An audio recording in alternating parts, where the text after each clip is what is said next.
You might be wondering, who is that other doctor in the banner? I brought my other half. We have the Jagan Kansal, the other half, other co-founder, co-CEO of Down There Urology. I think we should share with the audience like how we got together. I have my own side of the story, but I would love to hear your side of the story. Sure. Well, that's a great story. Hey, YouTube fam, it's your girl, Dr. Fenwa Milhouse, your favorite urologist, Dr. Down Below, co-founder and co-CEO of Down There Urology in Chicago. But welcome to YouTube. Well, thank you. I am learning from the best. And I finally got on here after my patients have said, hey, we need some of your content. I'm full of knowledge and I talk a lot during visits, but yeah, I'm finally here and hopefully I can teach the audience a little bit about something and shed some light on it. But thank you. You're welcome. Yeah. Welcome. Yes. So your patients kept bugging you like, where are you? But Yeah, I got from both you and the patients, and I'm here. I'm ready. I got this. I've been practicing for a while, so bear with me here. Awesome. So tell everybody about you because they have only been used to seeing me and my beautiful face. But now they get to see your beautiful face. So tell them about you. Like you said, Dr. Jagan Kansal, kind of the other half of Down There Urology. Are really proud of where we're at so far. We opened this up almost 2.5 years ago, and I can't tell you how much it's grown and how crazy it is now, and the wait list, and it's awesome to see that. So I appreciate all the stuff that you've done and all the people watching, and the social media presence that this person has developed is, oh my God, unbelievable, which is amazing. So thank you for everything you've done there. You know, I'm a men's health specialist, kind of what we say, right? So when we look at urologists, we have different specialists and different trainings.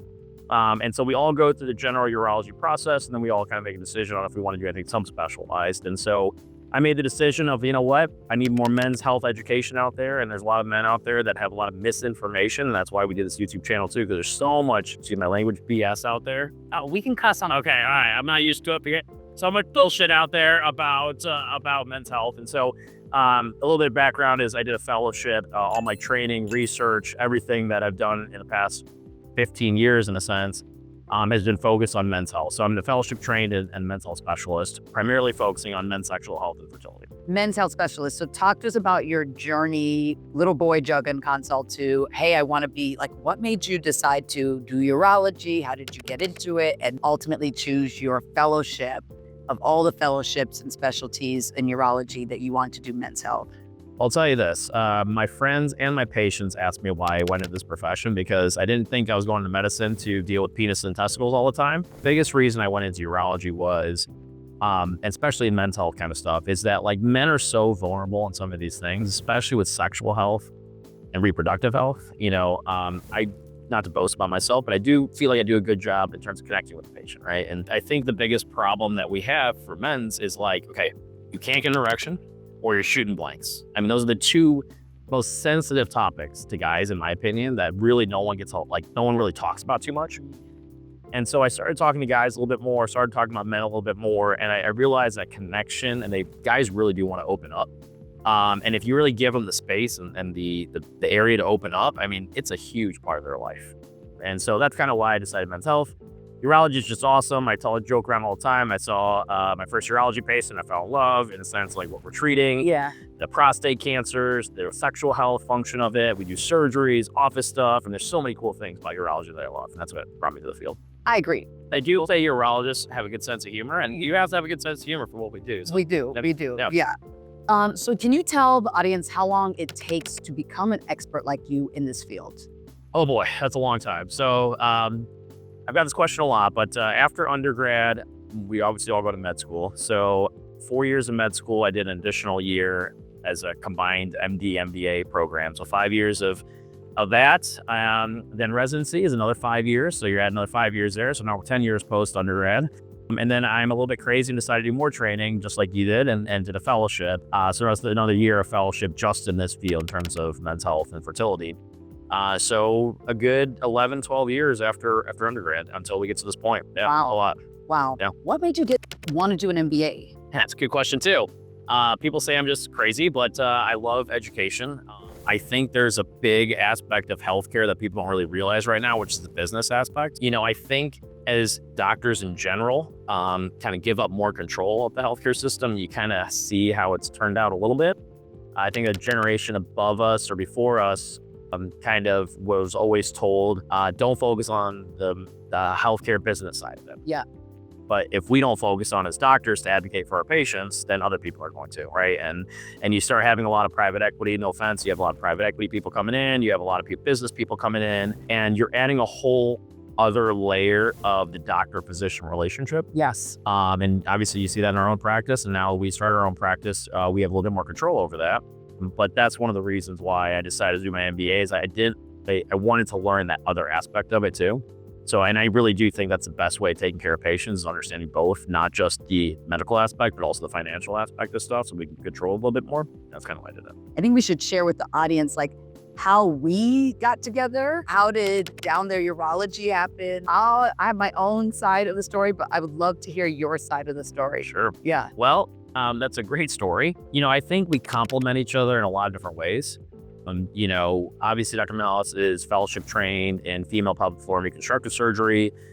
She has a big focus on female sexual health and wellness. And so when we first started kind of chatting about this, we had this complementary kind of approach. To my knowledge, I don't know of any other urology practice in the country, and I'm going to boast a little bit here, that really focused on both the male and the female. To have fellowship training in both the men's health and the female sexual health and reconstructive pelvic floor issues is like a really unique blend, I think. And I thought that was a really good option for our practice to kind of grow. We always talked about this when we first started, is like we can treat both partners, regardless of what the partner status is. I mean, we have female-oriented partners, male-oriented partners. And so it's just a really cool blend of being able to treat the whole company. And so that's kind of how we started this practice and started these conversations. There's more backstory that we might not have to get into, but that's the idea of our practice. Yes. I think we both excel in connecting with patients, and we saw that in each other. We both uniquely, just separately, got to a place in our regular jobs that we felt that we needed to break away from the mold, and for separate reasons.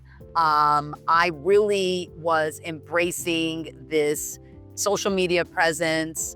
The TLC, Doctor Down Below thing was happening, and it felt like I needed to break away to be able to do that. I'm very much a high achiever, but I wasn't molded that I could create something and own something myself, where you came in saying, hey, we can create something. And I had to buy into that a bit. And once that clicked, it really was divine, I think, intervention there. Two separate paths came together so beautifully, and I do think we aligned very well in our approach to patients. We complement each other. So, and I'll say this, and I think this goes for both of us, and this is the reason I kind of started got this conversation started in practice, is you just get tired of listening to other people.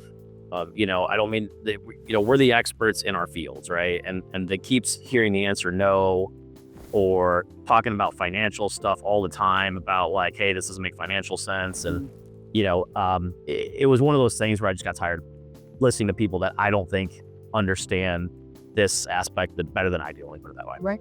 And to your point, even though you didn't come in knowing that you can be an entrepreneur in a sense. I mean, after you realize the chains are broken, it's amazing how much you flourished. I mean, you knew this. We all have it in us to become entrepreneurs, right? We just need that kick a little bit. And I grew up in a family that my dad has all his medical practice, brother has on dental practice, my sister's in healthcare. We've done all this in the past. So I had a good support system that way. That's great. You had good examples. Right. Yeah. And I knew I could fall back on it. But I mean, I hope other doctors, people are listening to this, we're huge advocates of entrepreneurship because we need to get out of, we know healthcare system's not working right now. We know it's just so many issues. And at some point on this podcast, I'm going to tell you my own personal issue with the billing situation I just had, which I'm super upset about. But it's just you get stuck in the middle as a patient. And I'm not saying you don't have that here sometimes, but we try to do our best to get rid of this big organizational feel where you can't get a hold of anybody. You're calling, no one's answering, your doctor has no idea what's going on. And that's how I felt at some of my other places where it was looking bad on me because you had no control of your schedule. 100%, right? I mean, it's just you lose that autonomy. Yes. Now, there's pros and cons. So doctors listening out there that might be interested, it's not for everyone. I mean, there's different stresses, different things. then at least you have that control. You know what I mean? Like the fact that we have this control now is just totally different. Like if I want to do something, we just do it. There's not a huge chain of command that needs to go through this. And that's a really freeing thing. I really do like and love to spend time with patients and heal them and not feel the pressure. Okay, so what are your favorite aspects of urology? I love to treat what I'm trained in, which is men's sexual health and fertility. So what that means is erectile dysfunction, Peyronie's disease are my two most common sexual health related stuff. A lot of hormone replacement stuff. We know if guys get older, that becomes a really big deal, and that affects the whole men's health, wellness, and stuff. And then a lot of my practice is fertility, right? So I see a lot of guys struggle with fertility.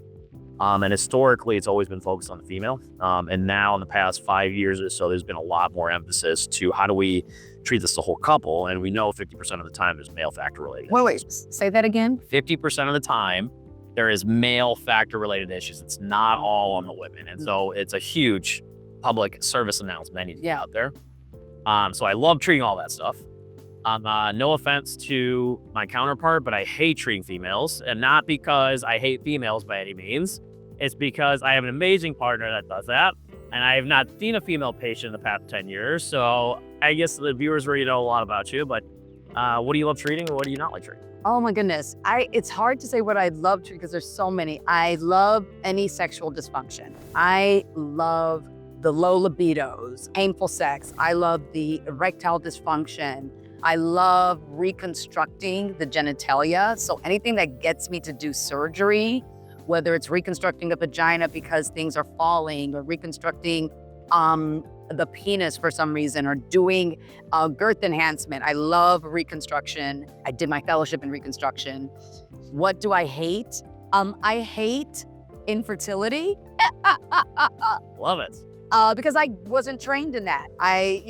So that's where I'm a little bit like, what's happening? What do I do?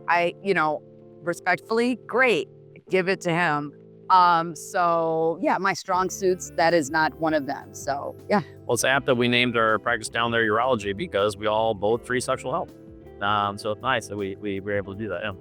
Why did we name it down there urology, by the way? Do you remember? Because everybody says down there. Like they don't say penis, vagina. They're like down there. I have an issue down there. So. And I think destigmatizes a little bit of what we treat too. It's like people are nervous coming in, they hear the name of our practice, and it just kind of opens them up right away. So. Agree. And it's cute and funny, and you remember it. Also, we cannot wait to get into more subjects with Dr. Kansal, our men's health extraordinaire. So make sure you're subscribed. Make sure you like this video. Comment below. I want to hear what you want to hear from Dr. Kansal, from me. And join every week for all things down there right here.